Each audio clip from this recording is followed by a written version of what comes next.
Je vous donne maintenant lecture des titres des différents journaux que nous avons sous la main. Nous débutons par l'Express du Faso. L'Express, c'est le quotidien bourbolais qui affiche à sa une ce matin, initiative présidentielle pour la production agricole. 2000 jeunes ont débuté leur formation en agriculture. Autant le dire, lutte contre le terrorisme, ce n'est pas le moment de baisser la garde. Mois de Ramadan, on ne peut pas jeûner sans avoir un bon comportement. Lutte contre les groupes terroristes, les forces combattantes intensifient leur offensive. Kamti, le défi de l'autonomisation des femmes. Association pour le développement de Manou, des vœux et des engagements au profit des plus vulnérables. On passe à présent au quotidien d'État citoyen qui affiche à sa une ce matin, nouvelle du front, les forces combattantes intensifient leur offensive contre les groupes terroristes. Développement du secteur agricole au Burkina, le directeur régional du FIDA échange sur des nouveaux projets. Présidentiel en Guinée-Bissau, Oumarou Sissoko Embalo, officiellement candidat. On murmure procès du président du TGI de Banfora, le dossier renvoyé au 18 avril prochain.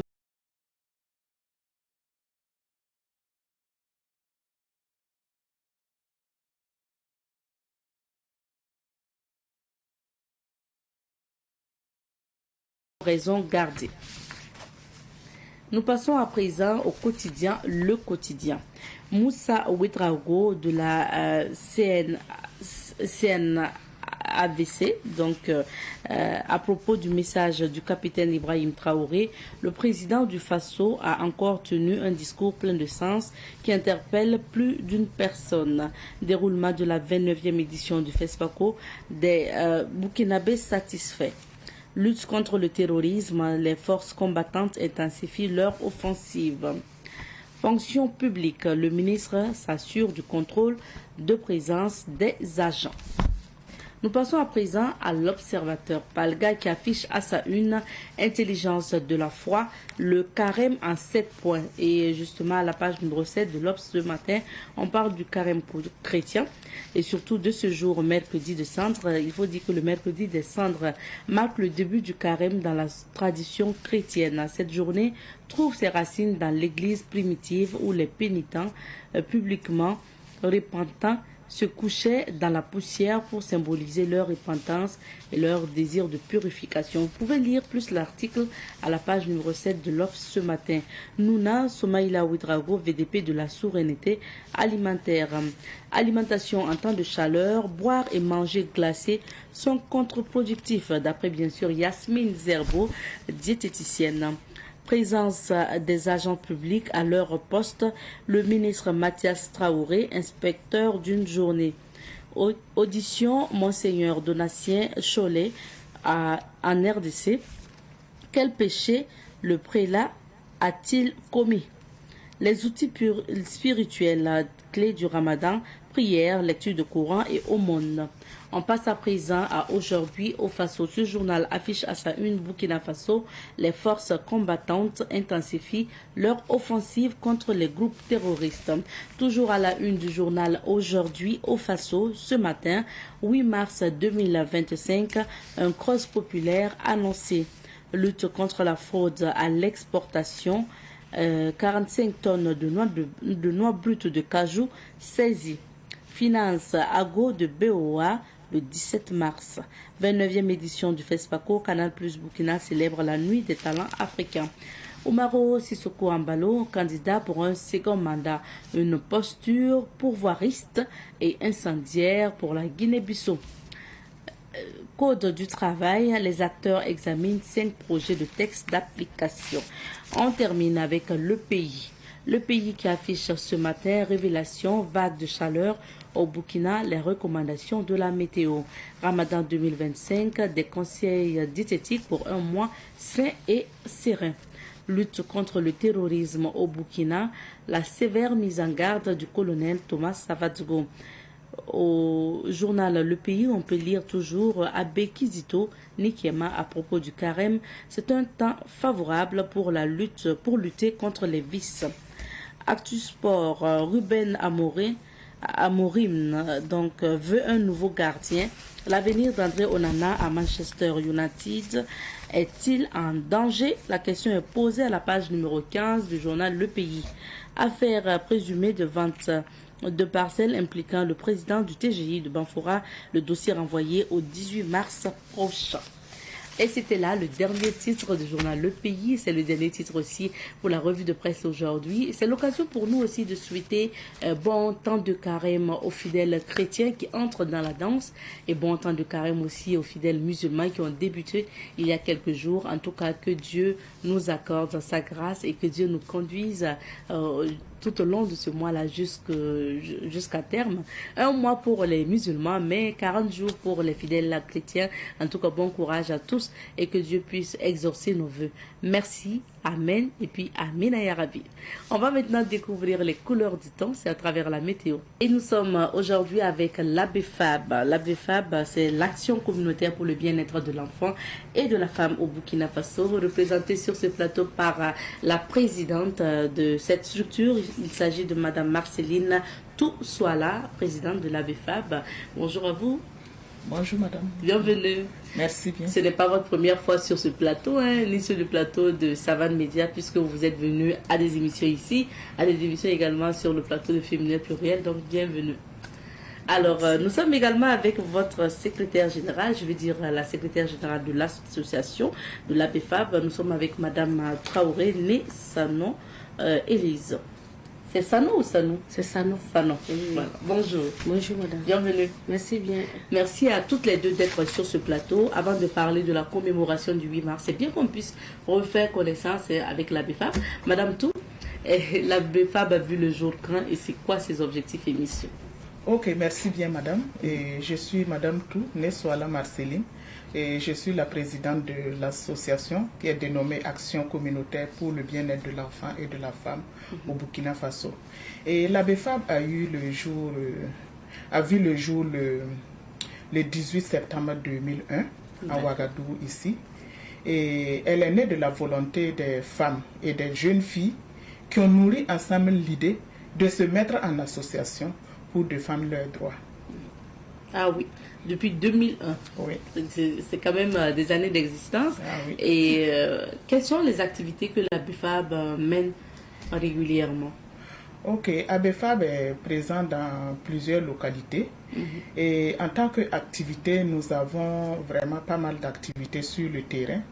Et d'ores et déjà, nous pouvons parler des activités de santé et dont la sensibilisation, ça veut dire informer, éduquer et communiquer pour des changements de comportement en ce qui concerne les fléaux qui minent notre société, et comme le paludisme, la tuberculose, le VIH.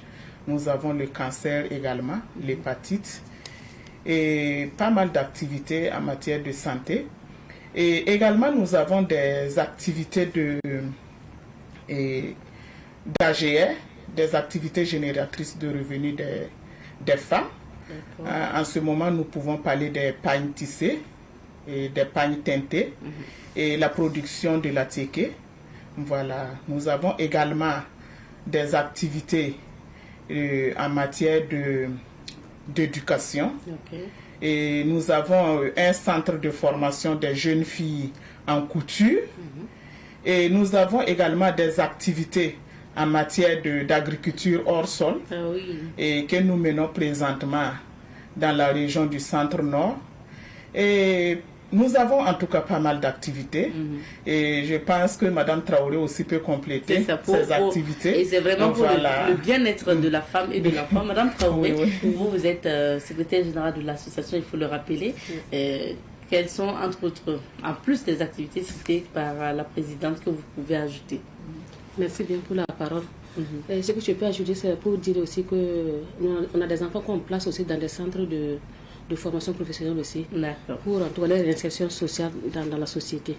Et puis les femmes aussi, bon, quand on a un centre de tissage, comme Madame Tout l'a si bien dit, Après les formations aussi, on les accompagne dans les localités à travers en tout cas pas mal de matériel pour qu'ils puissent s'installer réellement dans les localités.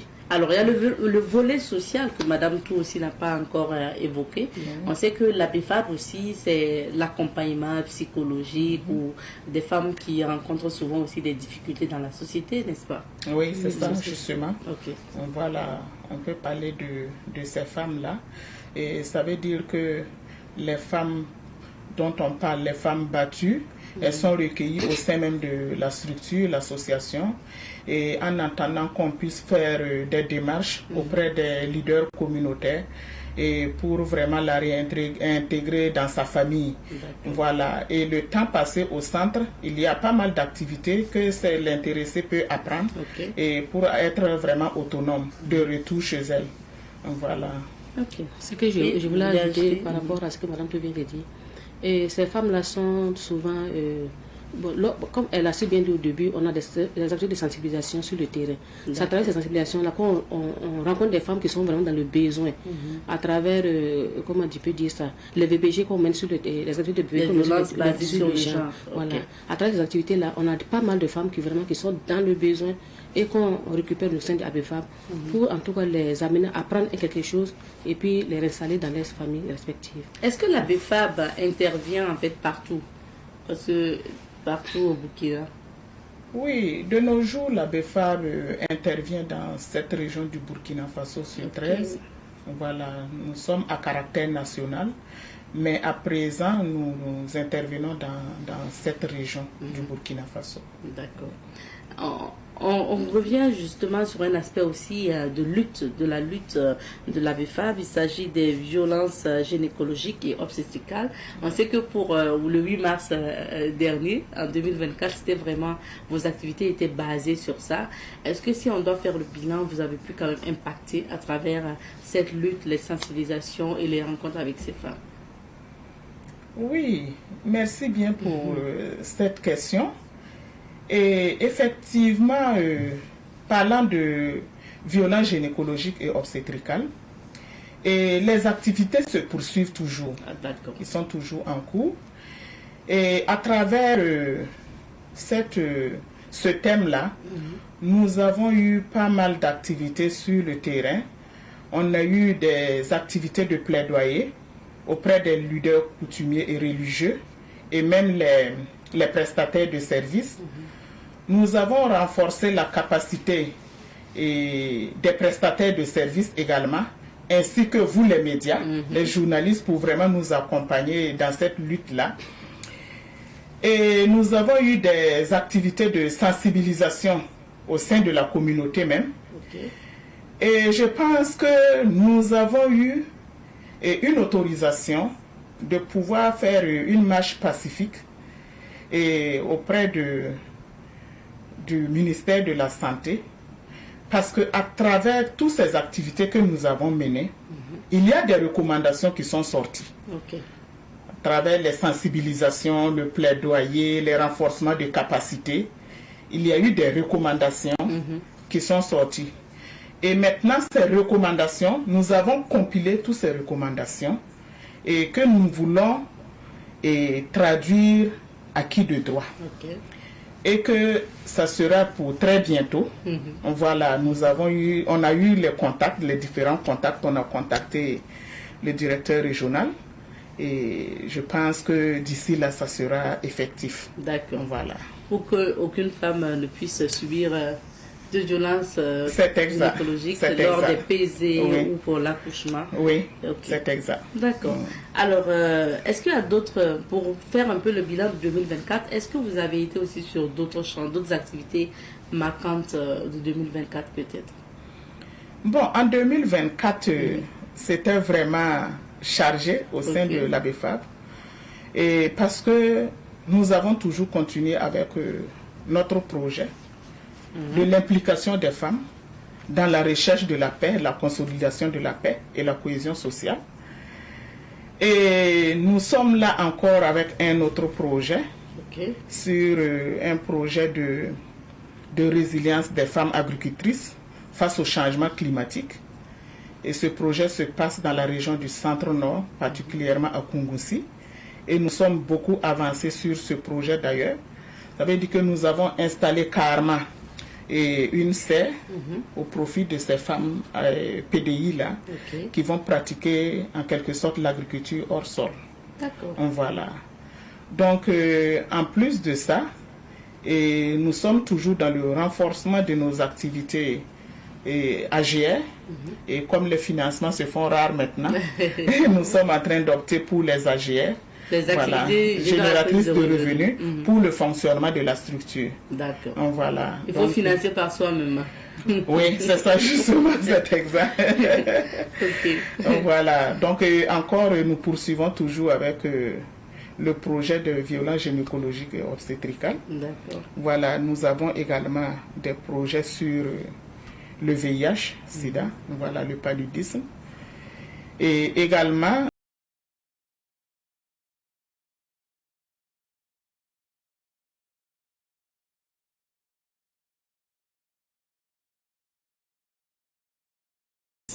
parce que nous sommes dans le mois de la femme et puis le 8 mars c'est vraiment bientôt, c'est notamment samedi.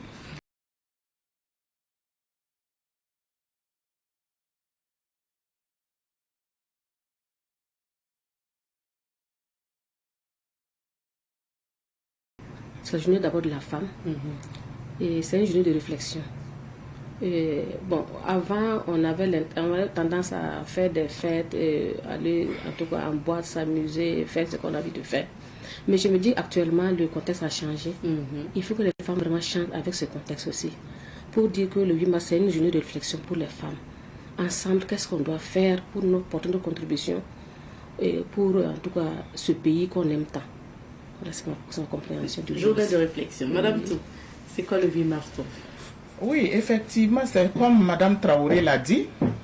Et le 8 mars, pour moi, c'est une journée internationale de la femme. Et ça veut dire c'est une journée, effectivement, de réflexion.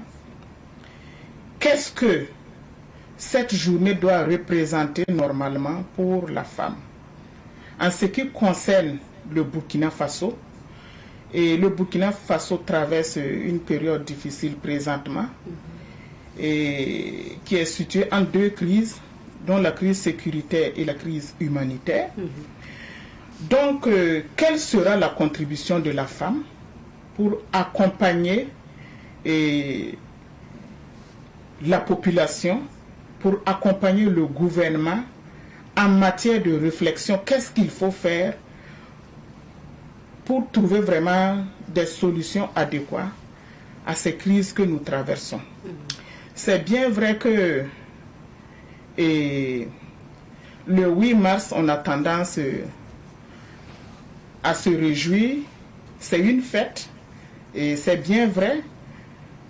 L'épanouissement de la femme également, si la femme trouve que le 8 mars, c'est une journée d'épanouissement pour elle, bon, rien de tel, parce qu'on a besoin de ça souvent. Voilà. Mais aujourd'hui, l'heure n'est pas à la jouissance pour nous, l'heure est aux réflexions. Et voilà pourquoi, en termes de réflexion, le Burkina Faso, dans son thème de cette année 2025, a trouvé le thème crise sécuritaire et humanitaire au Burkina Faso. Quelle stratégie pour promouvoir l'entrepreneuriat agricole? Qu'est-ce qu'il faut faire? Comment nous pouvons réfléchir pour que la femme vraiment puisse être impliquée dans tous les domaines? Parce qu'à travers cette crise humanitaire, ça joue beaucoup sur l'agriculture.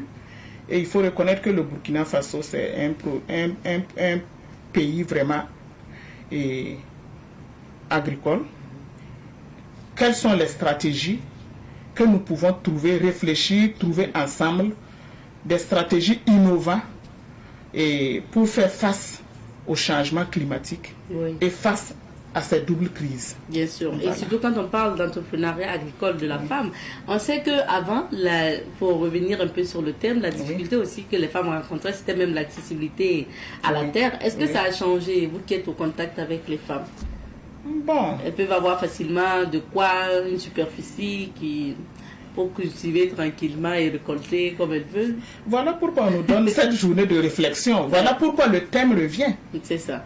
Parce que le problème de terre, c'est un problème qui ne date pas d'aujourd'hui. C'est ça. Et maintenant, au fur et à mesure, il faut toujours réfléchir, il faut toujours trouver des stratégies pour accompagner ces femmes-là, pour qu'elles puissent avoir accès à la terre et également accès au financement. On peut avoir accès à la terre, c'est bien vrai, et au financement pour valoriser ces terres-là. C'est important. C'est très important. Voilà, donc lorsqu'on parle de terre, il faut parler également de l'accompagnement, l'accès au financement. Bien sûr. Alors, et la formation ici passe par là, comme vous l'avez dit, par exemple, au niveau de votre champ. Oui. C'est amener les femmes aussi à pratiquer l'agriculture, mais ça passe aussi par la formation, les renforcements de capacités, comme vous le disiez tout à l'heure. Alors, pour le 8 mars, la commémoration officielle, ça va se passer à Dédougou? Oui, la commémoration du 8 mars de cette année va se passer à Dédougou. La BFAB est invitée. Oui, la BFAB est invitée à Dédougou, voilà, pour prendre part à cette commémoration-là. Oui. Quelles seront les grandes activités, vu que vous serez de la partie? Bon, pour le moment, je ne peux pas dire grand-chose par rapport à ces activités sur place, sur le terrain. Mais ce que je sais, c'est que le 7, il y aura une rencontre entre les femmes et les parties prenantes par rapport à cette réflexion dont on parle sur le thème même du 8 mars. Et le 8 mars même, le jour J, il y aura vraiment la commémoration et suivi de reconnaissance de certaines personnes physiques et également des associations et pour leur travail abattu sur le terrain. Voilà.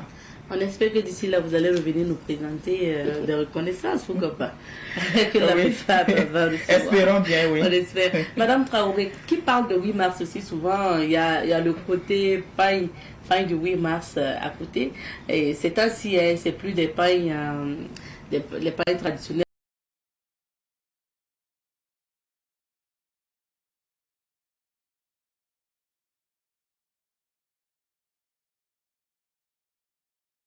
Vous êtes dans le tissage aussi au niveau de la BFAB. Qu'est-ce que vous pensez du pain du 8 mars et est-ce que chez vous aussi vous avez déjà tissé des pains pour des commandes et autres? Bon, par rapport au pain du 8 mars, en parlant de façon d'enfler du Koko Donda, je trouve en tout cas c'est une bonne initiative que en tout cas le gouvernement a pris parce que ça valorise même ce que nous produisons et ça crée de l'emploi encore plus à la population et surtout pour les femmes. D'accord. À la BFAB, vous en avez oui, en tout cas, on a tissé plein. Ah, il y a eu beaucoup de mais aujourd'hui, même si vous voulez le pain avec nous, ça serait un peu difficile parce qu'on n'en a plus. Tellement on a vraiment écoulé le stock qu'on avait. Ah oui. Oui, parce que les femmes, en tout cas, se sont beaucoup intéressées au pain du 8 mars, et du Koko Donda et puis du Faso d'Anfani. C'est vraiment une belle initiative par le gouvernement. On apprécie bien. Ok. C'est pareil pour Madame Tou? Oui, c'est dommage qu'on ne puisse pas. Nous sommes là sur votre plateau et qu'on ne peut pas vraiment, on ne pourrait pas vraiment s'habiller avec le verre. Voilà. Sinon, bon, en tout cas, c'est comme elle a dit, hein, nous avons eu pas mal de commandes cette année en ce qui concerne les pains tissés et également le Koko Donda. Et c'est une très belle initiative que le gouvernement a prise pour accompagner les femmes, pour qu'elles puissent valoriser nos produits locaux. Voilà, en tout cas, c'était vraiment propre. Voilà, donc aujourd'hui, en tout cas, à notre niveau, le stock est limité. D'accord. Et nous sommes en train de produire encore et encore, parce qu'on sait que ça va continuer. Et lorsque nous allons finir avec le 8 mars national, il y aura au moins au sein des différentes régions. Les régions également peuvent organiser leur 8 mars et également les femmes dans leurs différentes structures également peuvent organiser leur 8 mars autrement. Donc le 8 mars se poursuit. Voilà pourquoi on va parler maintenant de la commémoration de la BFAB, parce qu'après la participation de la commémoration officielle où on va retrouver les ministères et autres structures à Dédougou, vous allez rentrer après. Est-ce que la BFAB a quand même tenu à avoir un programme aussi pour organiser le 8 mars en différé? Bon, effectivement, ABFAB a quelques activités que nous comptons mener après le 8 mars. Et particulièrement le 13 mars, nous avons une activité de formation sur l'agriculture hors sol. Voilà, donc comme c'est le thème proprement dit du 8 mars, quelle stratégie voilà, pour promouvoir l'entrepreneuriat agricole. Et nous trouvons que l'agriculture hors sol, c'est une agriculture innovante. Nous allons essayer de former les femmes sur les techniques de cette agriculture-là et les présenter les semences qui sont résistantes au climat, également les notions de l'eau et également quelques cultures différentes qu'on peut utiliser en agriculture hors sol, que nous pouvons mener ces cultures-là au sein même de nos foyers. Voilà, ça n'a pas besoin de beaucoup d'espace. Et ce sont des cultures bio que nous pouvons manger sain. Donc nous allons former les femmes sur ces pratiques-là le 13. Et le 20 mars, il y aura également un dépistage sur le cancer du col de l'utérus, même au sein même de l'association. Et ça sera vraiment gratuit. Donc de ce fait, nous invitons toutes les femmes de la région du centre à pouvoir faire leur test de dépistage du cancer du col de l'utérus, parce que c'est un fléau qui dérange trop les femmes. Voilà. Alors, l'ABFAB, c'est qu'à chaque 8 mars, vous associez le côté sanitaire dans vos activités.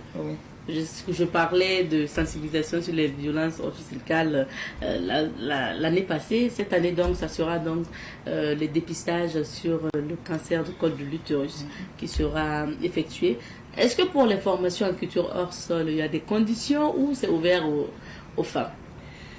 Et bon, je peux dire que c'est ouvert à toutes les femmes qui veulent l'apprendre à un prix de 7 500 francs. Voilà, c'est un prix donné parce qu'on a besoin de matériel, on a besoin de pas mal de matériel pour pouvoir réaliser cette formation-là. Donc, cette formation n'est pas tout à fait gratuite. Et elle fait 7 500 francs pour la formation participante. D'accord. Voilà. Ça, c'est la formation en culture hors sol. Sinon, pour le dépistage, c'est gratuit. C'est gratuit. Comme vous l'avez dit. D'accord. Alors, Madame Traoré, quel est le message que vous pouvez lancer à l'endroit aussi des membres de l'ABFAB et surtout aussi des autres femmes concernant ces activités que l'ABFAB commémorera en différé? J'aimerais d'abord remercier en tout cas l'équipe ABFAB parce que c'est une équipe vraiment dynamique qui en tout cas se bat et nuit et jour pour vraiment... Vous faites partie de l'équipe. Donc vous battez nuit et jour. Pour en tout cas qu'elle soit ce qu'elle est. Et dire merci encore à Madame Tou, la présidente qui est assise ici avec nous. Elle, en tout cas, elle tient bon. Elle tient bon pour que l'ABFAB soit ce qu'elle est. Et je remercie encore l'équipe ABFAB de vraiment, je les invite à vraiment s'impliquer davantage dans tout ce que nous faisons et encore avoir le courage, parce que quand on a le courage on peut aller plus loin. Et puis en tout cas quand tu fais un travail avec volonté, avec foi, avec amour, ce travail est satisfaisant. Voilà, donc je dis merci à l'équipe ABFAB au passage. D'accord. Et j'invite les femmes aussi qui sont avec ABFAB, parce qu'on a pas mal de femmes qui sont avec nous. Et dans le centre ici, on a des relais, bon, c'est pas les relais comme ça, ce sont des points focaux qu'on a dans chaque arrondissement et chaque commune rurale de Ouagadougou. D'accord. En tout cas, je leur dis merci, je leur tire mon chapeau parce qu'elles sont vraiment dynamiques. Elles sont très dynamiques et je leur tire mon chapeau. On leur dit bon courage et calmement. Merci.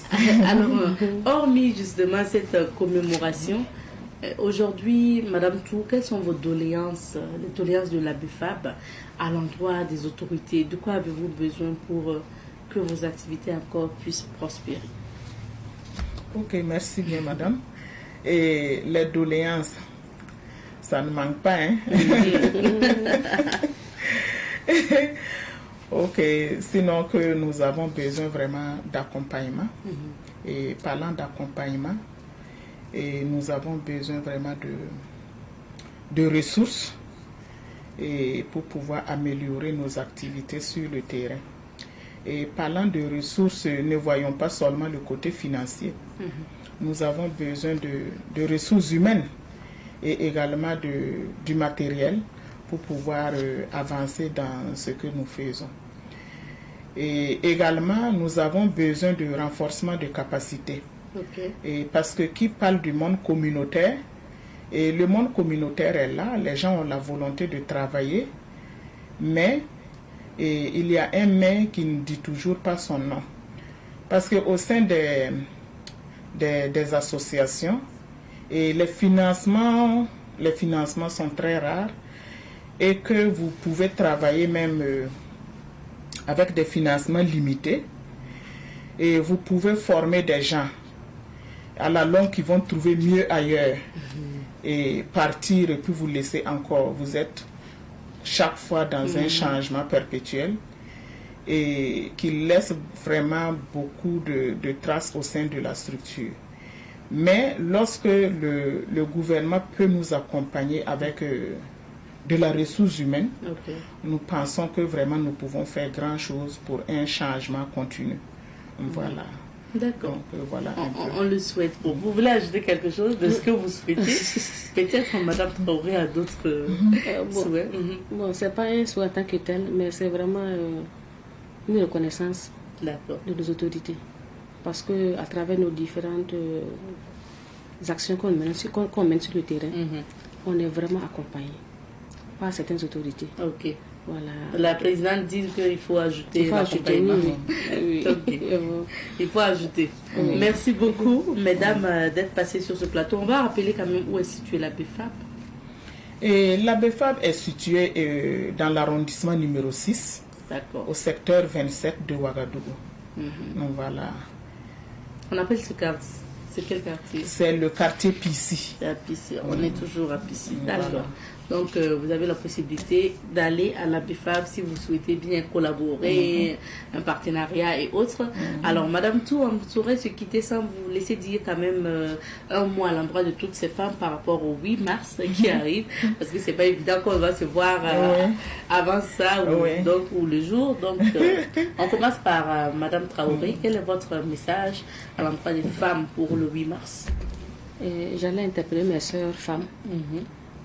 D'avoir vraiment une journée de réflexion en ce jour du 8 mars. Parce que je peux dire qu'actuellement, l'État fait tout pour mettre la femme vraiment au centre de certaines décisions. Donc, il faut qu'on sache vraiment mettre cette place, qu'on mette la place qu'on nous donne, et qu'ensemble, main dans la main, nous puissions faire bouger les lignes au sein de notre société et dans nos différentes familles. Merci. C'est le bouquin qui gagne. Bien sûr. Merci. En tout cas, bonne fête à vous. Merci bien. En différé, en avance. Madame Tou, ok. Message. Et moi, avant mon message proprement dit, et je tiens vraiment à remercier la maison Savane TV et les médias, parce que à chaque fois, les médias nous accompagnent dans nos différentes activités. Et merci à vous, comme vous l'avez si bien dit au départ, que ce n'est pas notre première fois. Voilà, merci à vous pour la visibilité que vous donnez à notre structure. Voilà, et également, merci aux différentes autorités, les autorités du ministère de l'Action humanitaire et également du ministère de la Santé à travers son directeur régional, également au ministère de l'Agriculture ainsi que de l'Environnement pour vraiment leur accompagnement à l'association. Voilà, parlant aujourd'hui maintenant du 8 mars, et je vais remercier aussi les femmes dynamiques de la BEFAB, l'équipe également de la BEFAB, pour son sens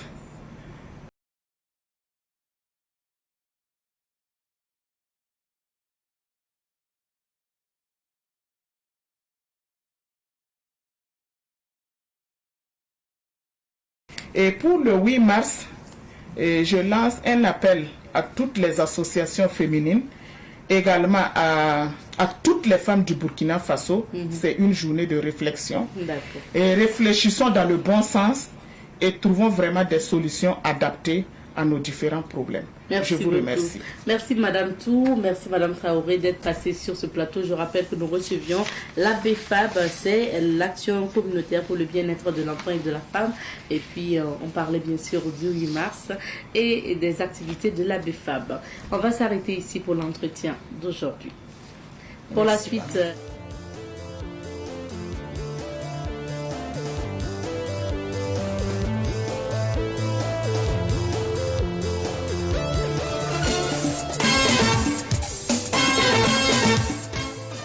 Savan FM radio kanbagaw demsen fara mɔgɔkɔrɔba ka an ka tarata foli bɛ aw bɛɛ lajɛlen sali some kuma kanbari ɲɛfɛ Lamine Gigima mansin kunna an bɛ foli bila ka Savan FM 103.4 la radio des nouvelles idées.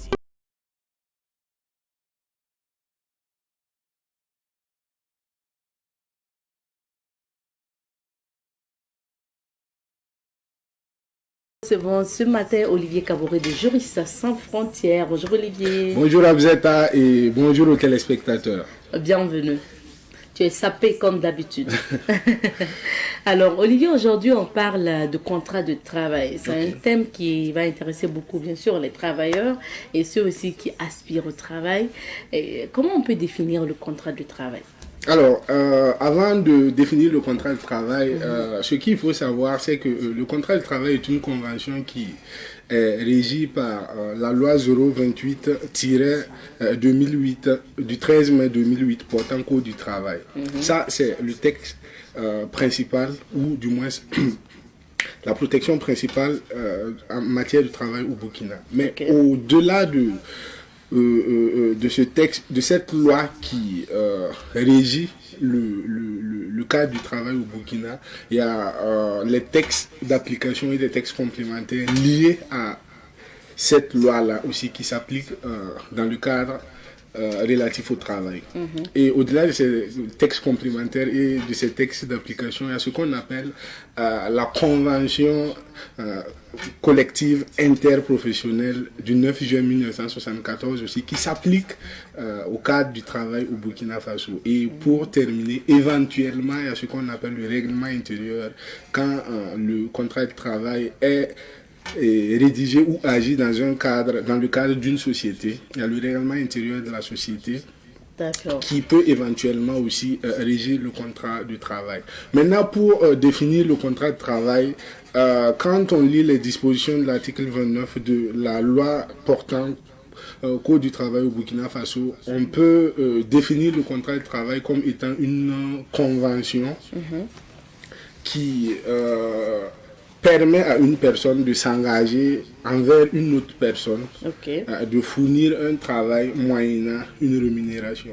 Ça veut dire qu'il y a une personne qu'on appelle employé, qui s'engage auprès d'une autre personne qu'on appelle employeur, à lui fournir un travail, une prestation professionnelle, et en retour, cette personne appelée employé récupère ce qu'on appelle une rémunération, un salaire.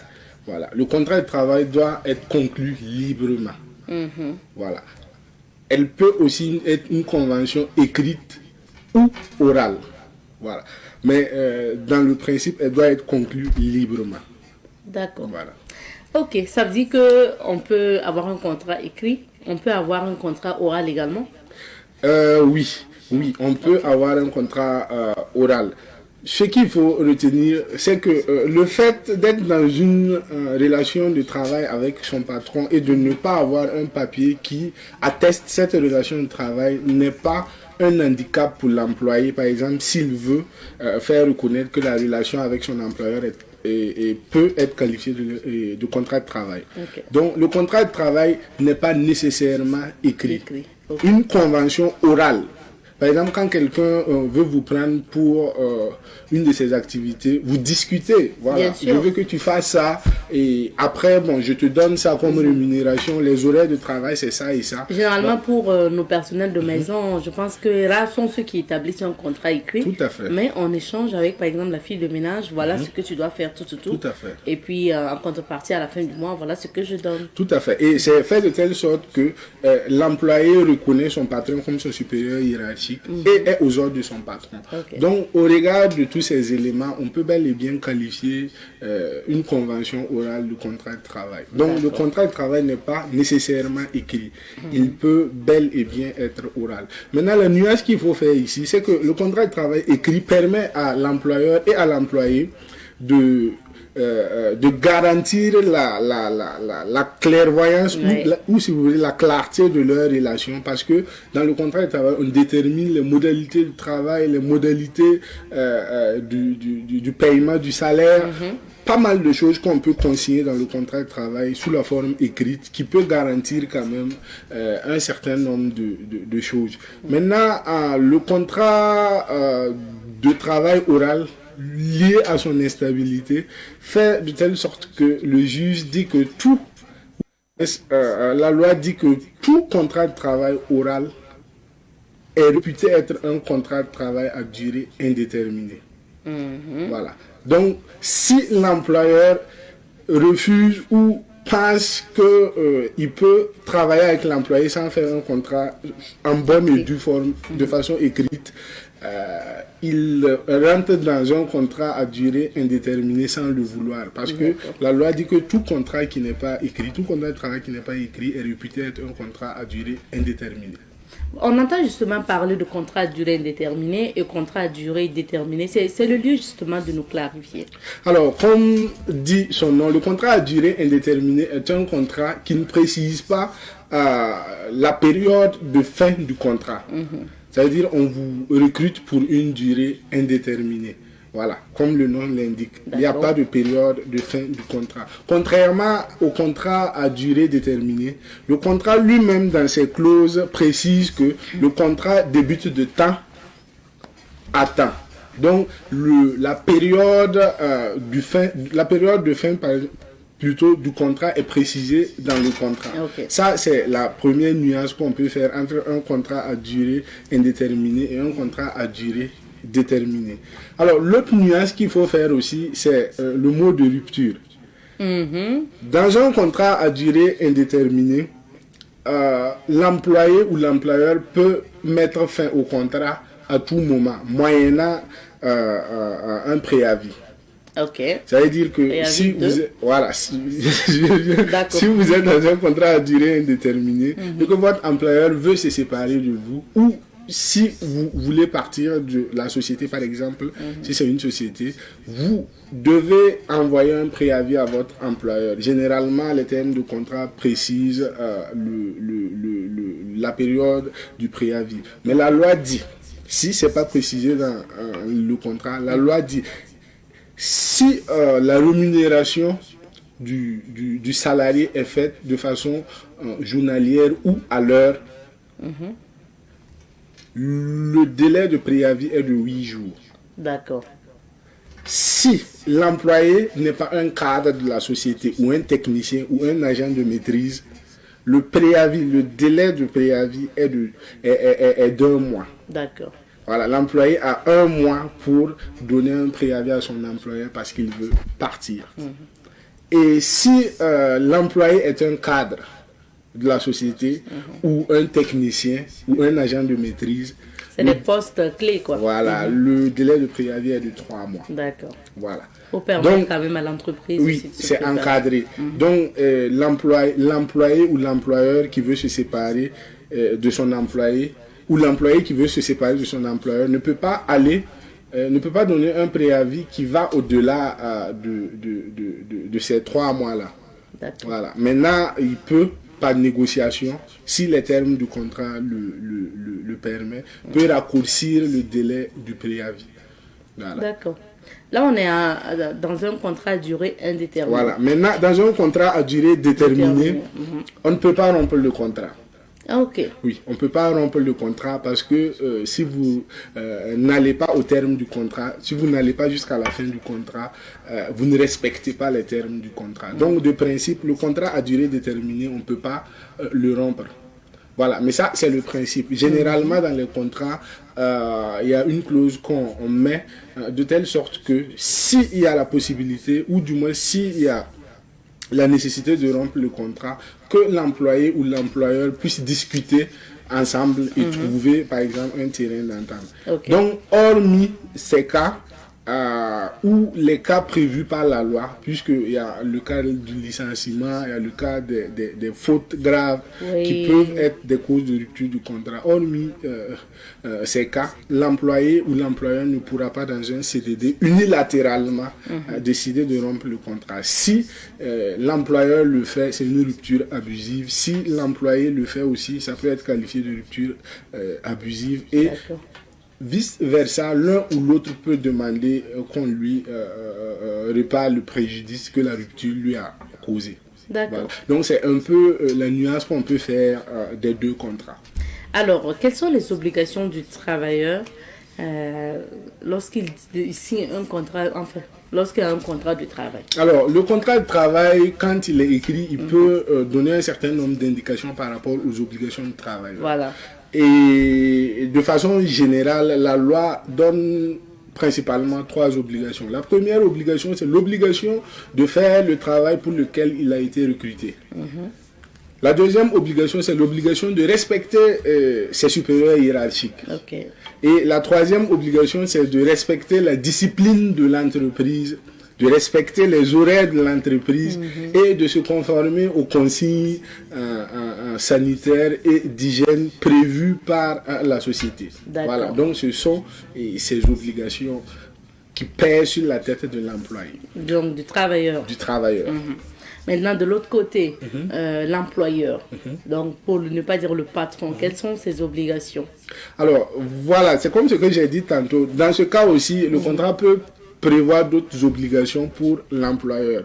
Si c'est acquis de commun accord, le contrat peut bel et bien prévoir des obligations pour l'employeur. Mais de façon générale aussi, la loi prévoit un certain nombre d'obligations pour l'employeur. La première obligation, c'est de trouver le travail à l'employé. Si vous engagez quelqu'un pour quelque chose, il faut que effectivement la personne puisse faire la chose pour laquelle elle a été engagée. Voilà, donc trouver le travail pour l'employé. Il faut, l'employeur a l'obligation de payer la rémunération de l'employé. Voilà. L'employeur a l'obligation de garantir à l'employé un climat de travail sain afin qu'il puisse faire bien son travail. Voilà, donc l'employeur doit garantir une fonction normale à l'employé, de telle sorte qu'on ne puisse pas, par exemple, faire du harcèlement au boulot. Donc l'employé doit s'assurer que toutes ces dispositions sont prises. Et pour finir, l'employeur a l'obligation de se conformer aux consignes de santé et de sécurité au travail. Voilà. Si c'est un travail spécifique, je peux prendre un exemple simple. Si c'est un travail spécifique comme dans le secteur des BTP, les travailleurs sont obligés d'être protégés quand ils sont sur le chantier. Casque de chantier, les gilets. Voilà. Est-ce que l'employeur a-t-il la possibilité d'inclure une période d'essai à la personne qui l'embauche? Alors, c'est une très bonne question parce que souvent, on rencontre effectivement des contrats écrits avec des périodes d'essai. Oui. La période d'essai est légale. Donc, l'employeur a la possibilité effectivement d'inclure une période d'essai dans le contrat du travail, que ce soit un contrat de travail à durée déterminée ou un contrat de travail à durée indéterminée. La période d'essai, l'objectif de la période d'essai, c'est comme une période d'observation où l'employeur regarde effectivement si l'employé connaît le travail, est-ce qu'il est sociable, est-ce qu'il a la culture d'entreprise, il peut travailler avec lui. Ça, c'est le côté de l'employeur. C'est une période d'observation aussi pour l'employé qui analyse le travail qu'il fait, les risques sur sa vie et ses aptitudes à pouvoir faire le travail. Et la loi a encadré cette période-là pour ne pas qu'une personne demeure dans une période d'essai de façon intemporelle. Okay. Donc, je disais, j'ai donné des exemples de qualité de personnes un peu plus haut. Donc, par exemple, pour un boulot qui est rémunéré à l'heure ou à la journée, la période d'essai est de 8 jours. Et pour un boulot qui est donné à une personne qui n'est pas cadre ou agent de maîtrise ou technicien, la période d'essai est d'1 mois. Maintenant, pour les cadres, la période d'essai est de 3 mois. Mais on peut renouveler la période d'essai. Est-ce qu'on paye en fait pendant la période d'essai? C'est ce que oui. Il y a des contrats pour lesquels pendant la période d'essai, on peut même ne pas tenir compte du fait que ce soit un essai. On vous paye votre salaire normal. Voilà. Alors, est-ce qu'on peut mettre fin au contrat même pendant la période d'essai? Ok, la période d'essai, son avantage ou son mérite, c'est que pendant la période d'essai, tout le monde peut partir. L'employeur peut vous mettre dehors sans vous dédommager. Sans préavis? Oui, sans préavis et sans vous dédommager. Et l'employé aussi peut arrêter le boulot sans préavis et sans, comment dirais-je, sans être poursuivi pour dédommager l'employeur. Donc c'est une période de grâce où tout le monde s'observe, où tout le monde peut arrêter le boulot à tout moment. D'accord. Maintenant, que faire lorsqu'on a un problème aussi avec son employeur ou en cas de rupture abusive, parce que tu as parlé aussi sans préavis et tout de contrat de travail par exemple. Ok, moi, ce que je conseille aux employés, quand il y a un problème comme ça, il faut tenter de le régler à l'amiable. Parce que le secteur... Le secteur du travail est tellement complexe que c'est pas bon de quitter un travail avec la bagarre ou sur un ton belliqueux. Donc c'est mieux de trouver un règlement à l'amiable. Et pour un règlement à l'amiable, si vous-même vous pouvez pas agir auprès de votre employeur, vous avez la possibilité de chercher un médiateur, quelqu'un que vous connaissez ou un juriste qui s'y connaît ou quelqu'un qui s'y connaît en droit du travail qui va tenter de trouver une solution à l'amiable. Maintenant, si vous n'arrivez pas à gérer cette première approche que je conseille, vous devez, c'est une obligation, aller à l'inspection du travail. Et de là-bas, on va vous écouter, vous orienter et convoquer au besoin votre employeur. Et si vous vous entendez là-bas, on dit que l'inspecteur du travail fait ce qu'on appelle une conciliation. Il va mettre en place un PV de conciliation qui va faire foi. Parce que vous allez faire des compromis et tout. Maintenant, si l'action ne part pas vers une conciliation, il va dresser aussi un PV de non-conciliation. Et l'employé pourra prendre son PV de conciliation, aller en justice. De non-conciliation plutôt, aller en justice et dire au juge, bon, j'ai tenté par tous les moyens de régler le problème, mais bon, on n'a pas trouvé une solution. On a même fait la phase préalable de l'inspection du travail. Donc, je vous demande de trouver une solution pour moi. Donc, l'employé pourra en ce moment assigner son employeur en justice. Et l'assignation se fera par voie d'huissier. L'huissier va appeler l'employeur qui va venir comparaître à telle période au niveau de la justice, au niveau du tribunal du travail. Et après la décision, si on donne raison à l'employé, et si l'employeur ne s'exécute pas, l'employé pourra aller directement voir l'huissier de justice qui va faire exécuter la décision de justice. Même s'il va aller faire des saisies au niveau du service de l'employeur pour pouvoir payer les droits de l'employé, l'huissier a la possibilité de le faire. Et en matière sociale, l'employé agit de façon gratuite, si je peux le dire. Parce que tous les frais, par exemple, si on condamne l'employeur à payer des frais, c'est l'occasion aussi d'informer, de donner l'information à tous les employeurs. Si on condamne l'employeur à dédommager ou à payer des frais à l'employé et que l'employeur ne s'exécute pas, tous les frais que l'employé va engager pour recouvrer ses droits seront payés à la fin par l'employeur. Ça veut dire que l'huissier va faire le calcul général et toutes les actions qui seront entreprises seront payées par l'employeur, en plus de ce qu'il devait donner à l'employé. D'accord. Alors, merci bien. Et quel est peut-être le conseil que tu pourrais donner aux employés afin d'apprécier, par exemple, un contrat de travail qu'on leur propose comme ça sur le champ? Effectivement, il faut faire très attention quand on vous propose un contrat de travail écrit. Quand le contrat de travail n'est pas écrit, c'est facile parce que la loi a prévu des dispositions pour ça. Ça devient un CDI et ce sont les obligations de la loi qui sont consignées dans la loi qui font foi. Mais si c'est un contrat écrit, il faut faire très attention. Déjà, il faut donner à quelqu'un qui s'y connaît. Si c'est un contrat, vous pouvez donner le contrat à quelqu'un qui s'y connaît pour qu'il l'apprécie. Ou essayer d'analyser les différents points que je vais donner. La première analyse se situe au niveau des identités. Ok. C'est qui est en relation avec qui. Il faut vous assurer que c'est la société qui veut vous recruter, effectivement, qui est en relation de travail avec vous, au niveau des identités des parties qui signent. Ça, c'est le premier point. Le deuxième point, l'objet du contrat. Ce dont pourquoi on vous a embauché là, il faut vérifier que ça cadre vraiment avec ce qu'on vous a proposé dans la lettre d'embauche ou pendant les discussions. Le troisième point, c'est les rémunérations. Il faut vérifier que les rémunérations sont correctes par rapport aux entretiens et tout. Si vous avez demandé un salaire net et que sur le contrat il y a un salaire brut, il faut travailler à rectifier cela. Ou si vous avez demandé un salaire brut qui ne cadre pas avec le brut que vous avez sur le contrat, il faut travailler à régler cela. Et en plus, il y a ce qu'on appelle la mobilité. Ok. Vous, en signant un contrat, vous pouvez signer un contrat sans avoir, par exemple, l'ambition de voyager. Vous ne voulez pas quitter, par exemple, Ouagadougou.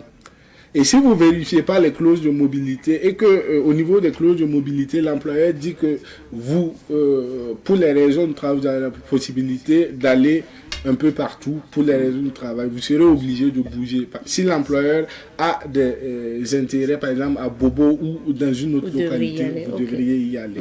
Voilà. Généralement, ça ne cause pas de problème. Mais si vous ne voulez pas, il faut prévoir à préciser ça dans le contrat de travail. D'accord. Merci beaucoup, Olivier. Alors, je rappelle que vous suiviez un élément en rediffusion. Justement, on vous a proposé un entretien avec Olivier Kabouré de Juristes sans frontières pour parler notamment du contrat de travail. Et de retour sur ce plateau, juste le temps aussi de se dire au revoir puisque le temps imparti à cette émission est terminé pour ce mercredi. On va se retrouver, Inch'Allah, demain, jeudi, pour d'autres aventures. En attendant, portez-vous bien et surtout, restez fidèles au programme de Savane TV et on se dit, cues.